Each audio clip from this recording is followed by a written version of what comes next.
माझ्या किचन या चॅनलवरती आपण सगळ्यांचं खूप खूप स्वागत. तर महाशिवरात्रीनिमित्त आपण आज उपवासाचा पदार्थ करणार आहे. तर उपवासाची चपाती, तुम्ही त्याला पराठा पण म्हणू शकता. मस्त असं चटणी दही बरोबर खाऊ शकता, बटाट्याची भाजी करू शकता. चला तर मग आपण सुरुवात करूया.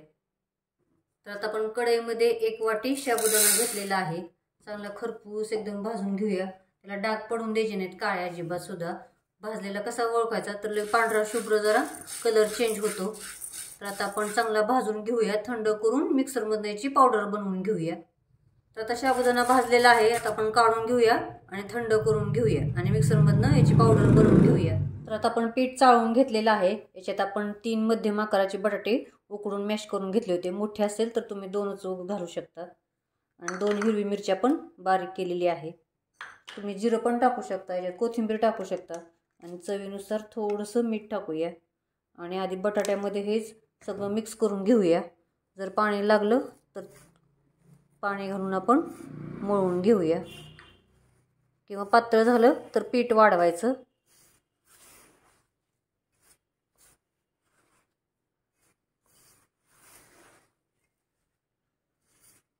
जर थोडंसं कणाय तुमचं पीठ हे मोठं जाड भरडं निघालं असेल तर कणाय चपाती आपली कडेने चिरते. तर काही हरकत नाही. तर डब्याच्या साहाय्याने त्याचा आकार काढायचा आणि भाजून घ्यायची.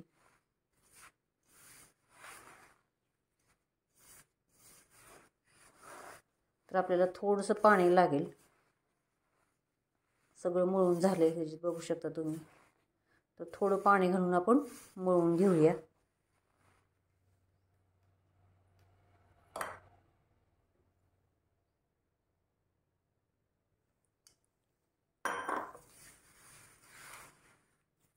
तर आता आपलं पीठ मळून झालेलं आहे. छानपैकी मऊ असं मळलेलं गेलेलं आहे. तर आता आपण 5 ते 10 मिनटं झाकून ठेवूया. तर आता 5 ते 10 मिनटं झालेली आहे. आपण एक चपाती एवढा गोळा घेतलेला आहे.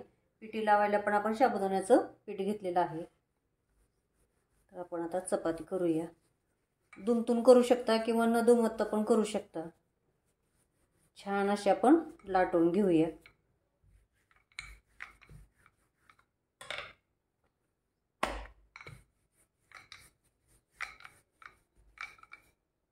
तर आपल्याला चपाती लाटून झालेली आहे. आपण आता भाजायला घेऊया.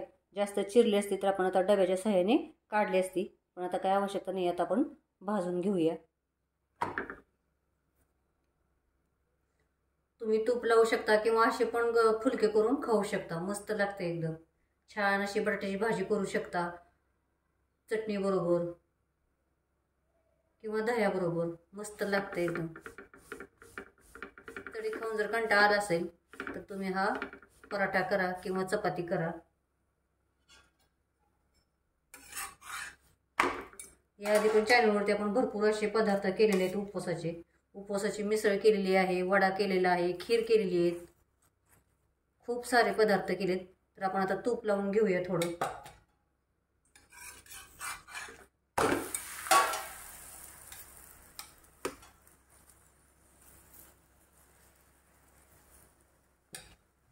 आता चपाती आपली दोन्ही बाजूने भाजून झाली. छान मस्तपैकी एकदम मऊसूत होत आहेत. तर आपण आता काढून घेऊया आणि याच पद्धतीने आपण बाकीच्या पण करून घेऊया.